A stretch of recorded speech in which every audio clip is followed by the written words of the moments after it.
বাইতুল করিম জামে মসজিদ ও এলাকাবাসীর উদ্যোগে 2 দিন ব্যাপী আয়োজিত তৃতীয়তম বার্ষিক তাফসীরুল কোরআন মাহফিলের আজ প্রথম দিনের সমাপনী পর্বের সম্মানিত সভাপতি, অত্র জামে মসজিদের স্বনামধন্য খতিব মুফতি মাওলানা ইমদাদুল্লাহ জমিরি সাহিব দামাত বারাকাতুহুল আলিয়া, মুহতারাম উলামা ইকরাম, সম্মানিত মুরব্বিগণ, বিভিন্ন স্থান থেকে আগত সম্মানিত দ্বীনী ভাইয়েরা, পর্দার আড়ালের সম্মানিতা মায়েরা, বোনেরা ও মেয়েরা, যে আল্লাহ রাব্বুল আলামিন আমাদেরকে দুনিয়ার সমস্ত ঝামেলা থেকে মুক্ত হয়ে কিছু সময়ের জন্য কোরআনুল কারীমের মজলিসে সুস্থ শরীর নিয়ে আসা এবং বসার মতো তৌফিক দান করলেন, সেই রব্বুল আলামিনের পাক দরবারে শুকরিয়া জানাই আলহামদুলিল্লাহ। শুনিয়া নিজের জীবনের মধ্যে পরিবর্তন আনি আর নাই আনি, মরা কিন্তু লাগবে। কি বলেন? না মইরা থাকতে পারবো? নামাজ পড়ে সেও মরে, নামাজ পড়ে না তার সেও মরে। এখন মরণটা কার কোন অবস্থা হয় বলা যায় না। মাঝে মধ্যে আল্লাহ তাআলা দুই একটা নজিরা দেখায় মানুষকে সংশোধন করার জন্য। যুবকরা শোন, পর্দার আড়ালের যুবতী মেয়েরা, তোমরাও একটু কথাগুলোর দিকে মনোনিবেশ করো। আমাদের এটা ছিল পূর্ব পাকিস্তান, ওইটারে কইতো পশ্চিম পাকিস্তান, এখন এটা বাংলাদেশ, ওইটা পাকিস্তান। এই পাকিস্তানের ঘটনা অল্প কয়েক বছর আগে, বেশি দিন না। রমজান মাস, কি মাস? রমজান মাস। আসরের নামাজের পর ওই ঘরের মহিলা তার মেয়েকে ডাকছে, মা, মোবাইলের মাধ্যমে জানতে পারলাম আমাদের কিছু মেহমান আসতেছে, আমাদের বাসায় ইফতার করবে, সময় হাতে কম, রান্না করে আসো, আমরা মা মেয়ে দুজনে ইফতারির খাবারের আয়োজন করি। মেয়েটা বলছে, দোতলায় উঠতেছে আর বলে, মা, এখন আমার দ্বারা সম্ভব না, যা পারো তুমিই করো। কেন? এখন একটা নাটক টিভিতে চলছে, আমি নাটক দেখতে হবে। মেয়েটা দোতলায় উঠলো, যেই রুমে টিভি সেই রুমে সে টেবিলের উপর টিভি, তার সামনে সোফা, সে সোফায় বসে টিভি দেখতেছে। নাটক শুরু হয়ে গেছে। মা যত ডাকলো, সে ইফতারের উপর টেলিভিশনের নাটককে প্রাধান্য দিয়ে রুমে ঢুকে ভেতর থেকে সিটকানি লাগিয়ে দিছে, যাতে মা এসে টেলিভিশন দেখায় ব্যাঘাত ঘটাইতে না পারে। বাস্তব ঘটনা। ভিতর থেকে সিটকানি লক করে টেলিভিশন দেখতেছে। ইফতারের টাইম হয়ে গেল, চতুর্দিক থেকে মাগরিবের আজানের ধ্বনি, ইফতার রেডি। মা ডাকতেছে মেয়েকে, মেয়ে কিন্তু ভিতর থেকে কোনো সারা শব্দ জবাব দেয় না। সকলের মনে সন্দেহের সঞ্চার ঘটল। এক এক করে পালাক্রমে কয়েকজন এসে দরজায় আঘাত করলো, নাম ধরে ধরে ডাকলো, কোনো জবাব আসে না। পরিশেষে হাতুড়ি দিয়ে দরজা ভেঙ্গে যখন লোকজন ভিতরে প্রবেশ করলো, দেখেছে সোফায় এভাবে হেলান দিয়ে বসা, তার সামনে টিভিতে এখনো নাটকের প্রোগ্রাম চলে। শিরা ধরে দেখলো, তার শিরা চলে না। নাকের কাছে আঙ্গুল নিয়ে দেখলো, তার শ্বাস প্রশ্বাস বন্ধ হয়ে আছে। সকলে কান্নায় ভেঙ্গে পড়লো, মেয়েটা দুনিয়ায় নাই। ওই অবস্থাতেই তার মরণ হয়ে গেছে। মৌত কো সমঝা है गाफिल इख्तितामे जिंदगी, मौत है दर हकीकत सुबह दवामे जिंदगी। আল্লাহ, মরে গেছে। কিন্তু আশ্চর্যের ব্যাপার, এবার লাশটাকে সোফাহাট থেকে সরিয়ে লম্বা লম্বি ভাবে নিয়মতান্ত্রিক ভাবে লাশকে যেভাবে শোয়ানোর জন্য চেষ্টা করে, কিন্তু সোফার সঙ্গে লাশ আটকে গেছে, সোফা ফ্লোরের সাথে আটকে গেছে। শত মানুষ চেষ্টা করেও নাড়া সম্ভব হয়নি। লাশ আটকে গেছে সোফার সাথে, সোফা আটকে গেছে ফ্লোরের সাথে। সর্বশক্তি নিয়োগ করেও যখন লাশ সোফার থেকে তোলা গেল না, সোফা সহ লাশ নামাবে, সোফা কেউ ফ্লোর ছাড়তেছে না, যেন আটা যুক্ত হয়ে আটকে গেছে। কান্না করতে করতে মসজিদের ইমাম সাহেবকে খবর দেয়া হলো। ইমাম সাহেব বড় বিচক্ষণ, তিনি এসে নিজেও চেষ্টা করলেন, সোফা নড়ে না। ইমাম সাহেব তার বুদ্ধি নিপুণতার আলোকে বললেন, তোমরা টিভিটা একটু এখান থেকে বের করো তো দেখি। যখন টিভি সেটটা রুম থেকে সরিয়ে দিল, ইমাম সাহেব বললেন, এবার তোমরা লাশ উঠানোর চেষ্টা করো দেখি। লাশ এবার অনায়াসে তাদের হাতে এসে গেছে। নিস্তালা আনা হলো, নিয়মতান্ত্রিক ভাবে তার গোসল কাফান সব হয়ে গেল। কাফান পরানোর পর জানাজা নামাজের জন্য যখন মাঠে নিবে, যেই খাটিয়ার উপরে লাশ শোয়া, খাটিয়া মাটির সাথে জমাট হয়ে গেছে। হাজারো চেষ্টা করা সত্ত্বেও খাটিয়া নাড়া সম্ভব হল না।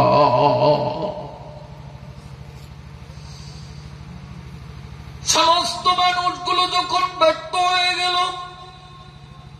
ইমাম সাহেব বুদ্ধি খাটিয়ে বললেন, তোমরা রুম থেকে একটু টিভি সেটটা আনো দেখি কিচ্ছু হয় কিনা। যখন টিভি সেটটা এনে খাটিয়ার উপর মেয়ের মাথার কাছে রাখা হলো, ইমাম সাহেব বললেন, এবার খাটের চাই হাতলে ধরো, জাগানো যায় কিনা। অনায়াসেই দেখা গেল খাট স্বাভাবিক। কবরস্থানের কাছে যাওয়ার পরে টিভি সেটটাকে খাট থেকে নামিয়ে এক পাশে রাখা হলো। এবার তিনজন কবরের ভিতরে, বাকিরা উপরে। কবরের ভিতর থেকে তারা হাত প্রস্তুত করেছে, লাশকে তাদের হাতে দিলে তারা মাটিতে ধাপান করবে। কিন্তু উপরের লোকরা যতই চেষ্টা করে, লাশ আর খাটিয়া এমন ভাবে জমাট বেঁধে গেছে, হাজারো চেষ্টা করে চুল পরিমাণ নাড়ানো যায় না। ইমাম সাহেব বললেন, আমার বুঝতে বাকি নাই।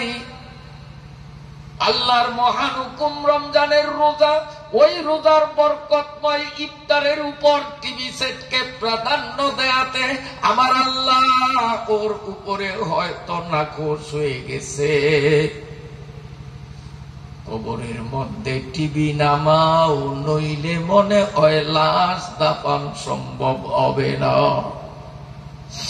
ইমাম সাহেবের নির্দেশে টিভি সেটটাকে সর্বপ্রথম কবরে লাশের মাথা যেখানে রাখা হবে ও জায়গায় বসানো হলো। ইমাম সাহেব বললেন, এবার তোমরা চেষ্টা করো তো দেখি। এবার অনায়াসে লাশ তাদের হাতে এসে গেছে। ওরা লাশ ভেতরের লোকদের হাতে দিল। ওরা সেখানে টিভি সহই তাকে দাফন করেছে। এখনো কবরে শুয়ে শুয়ে টিভি দেখে। দয়া করে মায়া করে করে কুরআনুল কারীমের তাফসীর মাহফিলে সুস্থ বদনে আসার তৌফিক দিলেন। অন্তর থেকে সেই রব্বুল আলামিনকে আরেকবার শুকরিয়া জানাই, বলুন আলহামদুলিল্লাহ। আলহামদুলিল্লাহ। কার মরণ কোন হালতে হয় বলা যায় না। আল্লাহ আল্লাহ আমাদেরকে ঈমানের সাথে মরণ দান করেন। আল্লাহ পাকের ইরশাদ, বলুন আউযু বিল্লাহি মিনাশ শাইতানির রাজীম। বিসমিল্লাহির রাহমানির রাহিম। يوم يقوم الروح والملائكة صفا।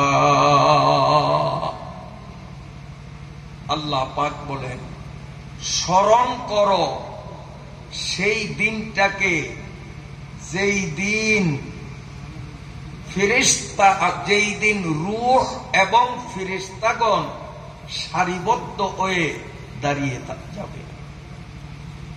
লা ইয়াতাকাল্লামুন, কেউ কথা বলার সাহস পাবে না।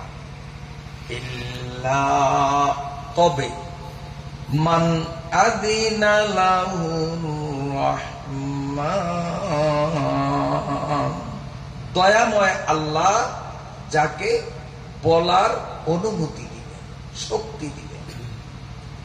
وقال صوابا, এবং সে বলবে সঠিকভাবে। যালিকাল ইয়াউমুল হক, এই দিবসটা বাস্তব এবং সত্য। ফামান শাআ আত্তাখাযা ইলা মাআবা, অতএব যার মন চায়, যার ইচ্ছা হয়, সে যেন নিজের রবের প্রতি ঠিকানা গ্রহণ করে। ইন্না আনযারনাকুম আযাবান করিবা, নিশ্চয়ই আমি ভীতি প্রদর্শন করেছি তোমাদেরকে নিকটবর্তী শাস্তি। ইয়াউমা ইয়ানজুরুল মার'উ মা কদ্দামাত ইয়াদাহু, সেদিন মানুষ প্রত্যক্ষভাবে দেখবে যা সে কামাই করেছে।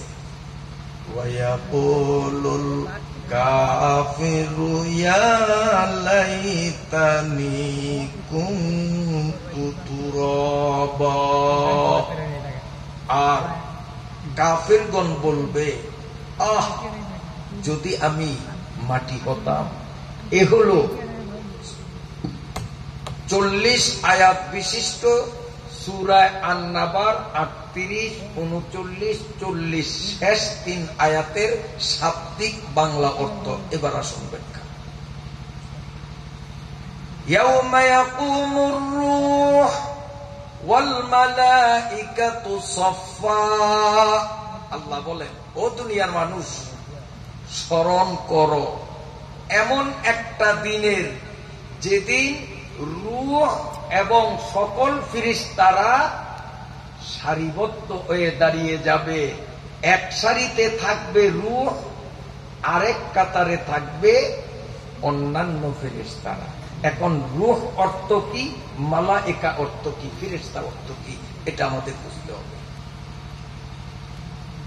রূহ শব্দের তাফসীর করতে গিয়ে মুফাসসিরিনে কেরাম থেকে একদল বিজ্ঞ মুফাসসিরিনে কেরামরা রূহের ব্যাখ্যায় বলেন, আল্লাহ রাব্বুল আলামিন পৃথিবীতে যত নবী রাসূল পাঠিয়েছেন, সমস্ত নবী রাসূলদের মধ্যে কেবলমাত্র একজন নবী যিনি আমাদের নবীর 500 বৎসর আগে পৃথিবীতে ছিলেন, ঈসা আলাইহিস সালাম। এই ঈসা আলাইহিস সালামের আরেক নাম হলো রূহ। ঈসা আলাইহিস সালামের আরেক নাম রূহ। এই আয়াতে কারিমার মাধ্যমে খ্রিস্টানদের ভ্রান্ত আকীদাকে রহিত করা হলো। খ্রিস্টান জাতির ধারণা, দুনিয়াতে আমরা আকাম কুকাম পাপ যাই করি না কেন, হাসরের মাঠে আমাদের হিসাব দিতে হবে না, এর জন্য আমাদের কোনো বিচারও হবে না। তার কারণ ঈসা রূহুল্লাহ আমাদের পাপ গুলো সব মোচন করে দিয়েছেন। এই আত্মবিশ্বাস ইহুদি এবং খ্রিস্টানদের মনে থাকার কারণে আকাম কুকাম করা, এমনকি মানুষ মারার মতো গণহত্যাও তাদের কাছে কিচ্ছু মনে হয় না। ঠিক না বেটি? যে লেবাননে, ফিলিস্তিনে যেইভাবে ইহুদি এবং খ্রিস্টানরা নির্বিচারে নির্দোষী মানুষগুলোরে মারে, কারণ তাদের মনে বিশ্বাস এই শুধু ফিলিস্তিন আর লেবাননের নয়, সারা দুনিয়ার মুসলমান গুলো যদি মারিয়া পৃথিবীকে মুসলমান শূন্য করি, এত মানুষ মারার কারণে আমাদের কোনো গুনাহ হবে না। ঈসা আলাইহিস সালাম আমাদেরকে জান্নাতে নিয়ে যাবে। আমরা ঈসাকে আল্লাহর পুত্র মনে করি। তাসলিসকে কায়েল তে বিবির খালেক কো কায়েক, तसलीस के कायल भी फिर खालिक को कहा एक थे, तीन पिच्चियों में और बच्चे मजा एक। খ্রিস্টানদের বিশ্বাস হলো খোদা তিনজন, একজন হলো অরিজিনাল আল্লাহ, আরেকজন আল্লাহর বউ মরিয়ম, আরেকজন আল্লাহর পোলা ঈসা। সবাই বলি নাউযুবিল্লাহ। খ্রিস্টানদের ধারণা ঈসা নবীর ইবাদত যেহেতু আমরা করি, খোদার পুত্র খোদা, চৌধুরীর পোলা যেমন চৌধুরী, হালাদারের পোলা যেমন হাওলাদার, মেয়ার পোলা যেমন মেয়া, তো আল্লাহর পোলা যখন ঈসা নবী, তিনিও আল্লাহ। নাউযুবিল্লাহ। আমার আল্লাহ এই আয়াতে খ্রিস্টানদের এই ভ্রান্ত আকীদাকে বাতিল ঘোষণা করে বলেন, ইয়াউমা ইয়াকুমুর রূহ ওয়াল মালাইকাতু সাফফা।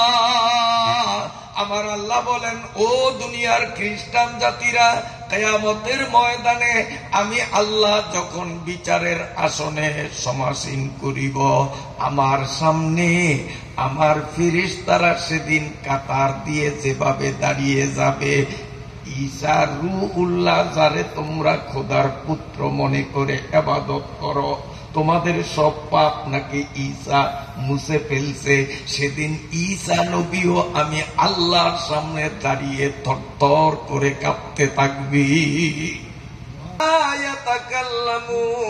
সেদিন হাসরের মাঠে আমি আল্লাহর ভয়ে ঈসা নবী সহ আমার সমস্ত ফেরেশতারা ভীত সন্ত্রস্ত হয়ে ঠোঁট নেড়ে কথা বলার শক্তি কারো থাকবে না। এক অর্থ। কোন কোন তাফসীর কারকরা বলেন, এই কারেন্ট গেলে জেনারেটর গেলে কারেন্ট তো ওয়াজ কিন্তু। তাহলে এই আয়াতের মাধ্যমে আল্লাহ রাব্বুল আলামিন খ্রিস্টানদেরকে সতর্ক করলেন, তোমরা যে ঈসার উপর নির্ভর করে আকাম কুকাম করো, মানুষ মারো, আমি আল্লাহ তোমাদের জানাইয়া দিলাম, সেই ঈসা নবীও আমি আল্লাহর সামনে দাঁড়িয়ে থরথর করে কাঁপতে থাকবে। ঈসা নবী আমি আল্লাহ অনুমতি না দেওয়া পর্যন্ত কোনো কথা বলবে না। যখন আমি আল্লাহ অনুমতি দেব, তখন ঈসা আলাইহিস সালাম কি করবেন?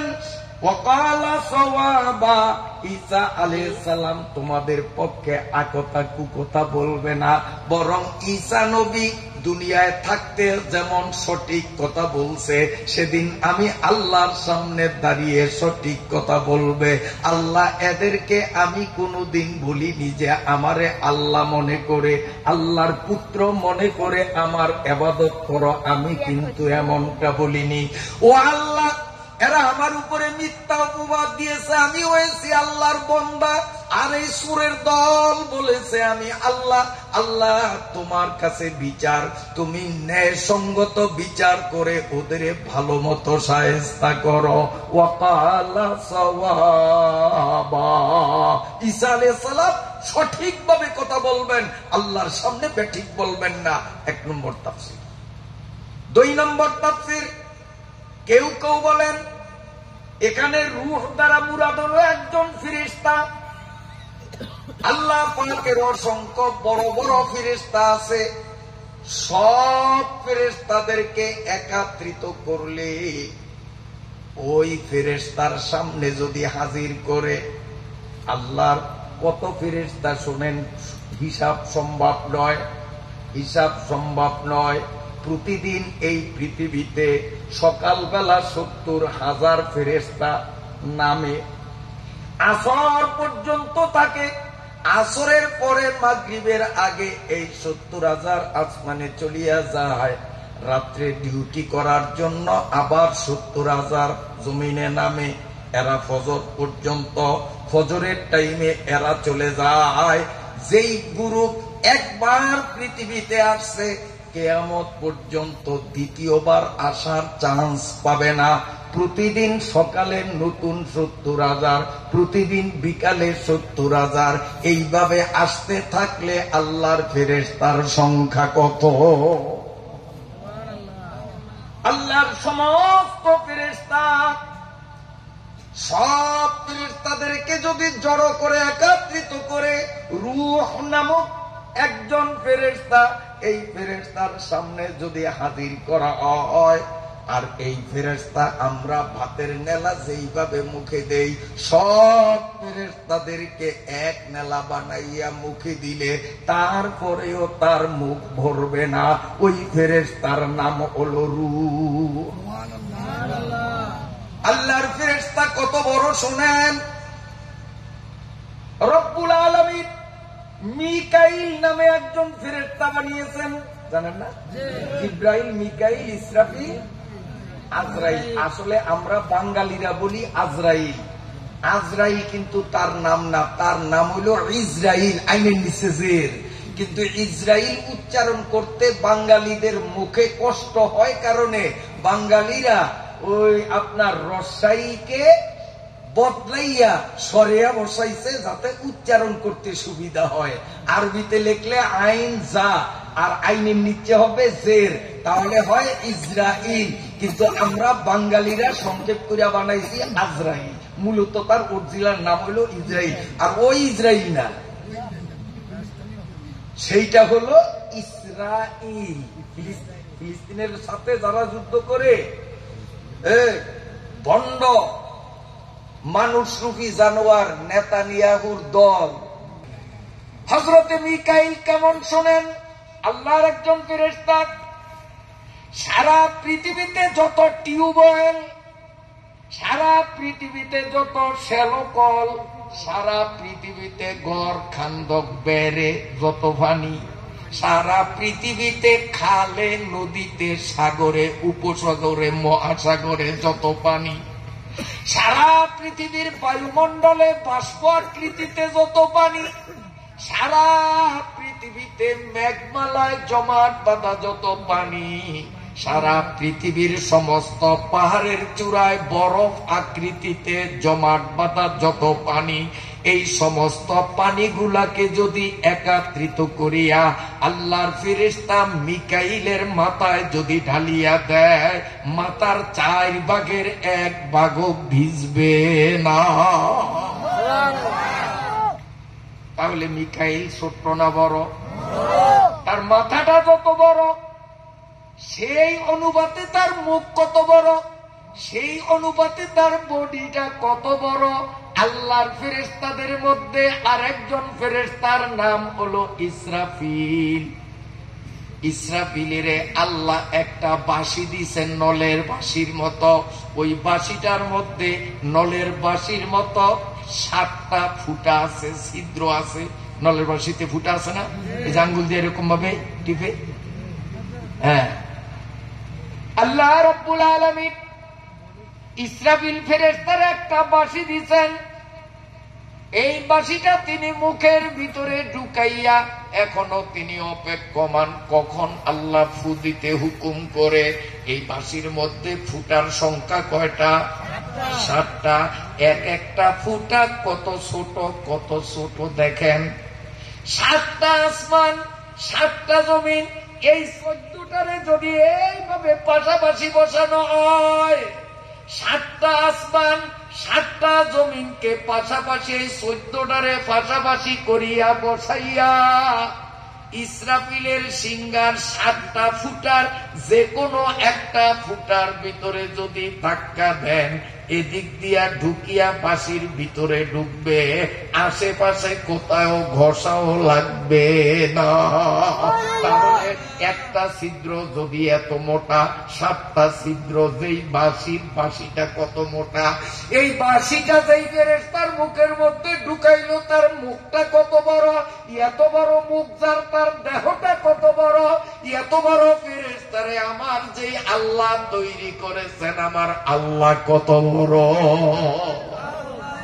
আল্লাহর আরেকজন ফেরেশতা যার নাম হলো ইসরাইল, আমরা বলি আজরাইল। নবী মুহাম্মদুর রাসূলুল্লাহ সাল্লাল্লাহু আলাইহি ওয়াসাল্লাম একদিন আজরাইলকে বলে, ভাই তুমি তো মানুষের রূপ ধরিয়া আসো। বেশিরভাগ দাহিয়ায়ে কলবি নবীজির একজন সাহাবী দাহিয়ায়ে কলবির আকৃতি ধরিয়া নবীজির সামনে আসতো। বেশিরভাগ সময় কখনো অন্য আকৃতিতে। একদিন নবীজি বললেন, ও আজরাইল, তোমাকে আমি মানুষের আকৃতিতেই বারবার দেখলাম, তোমার আসল আকৃতিটা একবার দেখার মন চায়, আমারই কি দেখাইবা? হযরতে আজরাইল বলেন, ও আল্লাহর নবী, আমার আসল রূপ দেখতে যদি আপনার মন চায়, একটু চক্ষুটা বন্ধ করেন। আল্লাহ নবী চক্ষু বন্ধ করলেন। খানিক পরে আজরাইল বলে, ওগো নবী, এবার চক্ষুটা খুলে আসমানের দিকে তাকান। নবীজি উপরের দিকে তাকাইলেন, নিচের দিকে তাকাইলেন। আপনি চতুর্দিকে, গোটা পৃথিবীর চতুর্দিকে এইভাবে ঘাড় ঘুরিয়ে ঘুরিয়ে তাকাইলেন। আজরাইল বলে, ওগো আল্লাহর নবী, কিছু কি দেখতে পান? আল্লাহর নবী বলেন, আমি একটা পর্দা দেখি, যেই পর্দাটার এক মাথা হলো আসমানে আর এক মাথা হলো জমিনে। খাট্ট না লম্বা? আল্লাহ কত লম্বা! আসমান থেকে জমিনের দূরত্ব কতটুকুন সেই বয়ান আজকে দেব না, দেওয়া সম্ভব হবে না, তাহলে বুঝবেন কত দূরত্ব। আজরাইল বলেন, আর কি দেখলেন? নবী আমার বলেন, আর দেখলাম এই পর্দাটা গোটা পৃথিবী, দিগন্ত জুড়িয়া গোটা পৃথিবীটাকে বেষ্টন করে রেখেছি। মালাকুল মাউত আজরাইল বলেন, ওগো আল্লাহর নবী, আপনি যেটাকে এত বিশাল পর্দা মনে করেছেন, এটা কোনো পর্দা ছিল না। আমি আজরাইলের নিজস্ব সুরতে যখন দাঁড়াই, তখন আমার আল্লাহ আমাকে আমার শরীরের মধ্যে 600 পাখা দিয়েছেন। এই 600 পাখার কেবল একটা পাখা আমি একটু খুলেছিলাম। এই পাখাটাকেই আপনি গোটা বিশ্বকে বেষ্টন করতে দেখেছেন। আমার দেহ এই পৃথিবীতে আটবে না, একটা পাখাই আটবে না। তার এই 600 পাখা, এত বড় পাখা, এই পাখার শক্তিটা কেমন আমার দিকে তাকান। যে কোনো একটা পাখা এভাবে যদি সঞ্চালন করেন, নাড়া দেন একটা পাখা, একবার নাড়া দেওয়ার সঙ্গে সঙ্গে একটা উড়োজাহাজ বিমান একটানা ৩০০ বছর চললে যদ্দূর পথ যাইতে পারে, ৬০০ পাখার যে কোনো একটা পাখা এভাবে নাড়া দিলেই জিব্রাইল ফেরেশতা ওই পর্যন্ত যাইতে পারে। এখন বলুন, ৬০০ পাখা নেড়ে নেড়ে উড়লে তার উড়ার গতিটা কেমন হতে পারে? এত বড় বড় পাখা, একটা পাখাই পৃথিবীতে আটলো না, ৬০০ পাখা তার। আজরাইল বলে, নবী, আমার পূর্ণ আকৃতি আপনাকে দেখাইবার মতো জায়গা এই পৃথিবীতে নাই, একটা পাখাই তো পুরোপুরি দেখাইতে পারলাম না, বডি আর অন্য পাখাগুলো কেমনে দেখাবো? সুবহানাল্লাহ।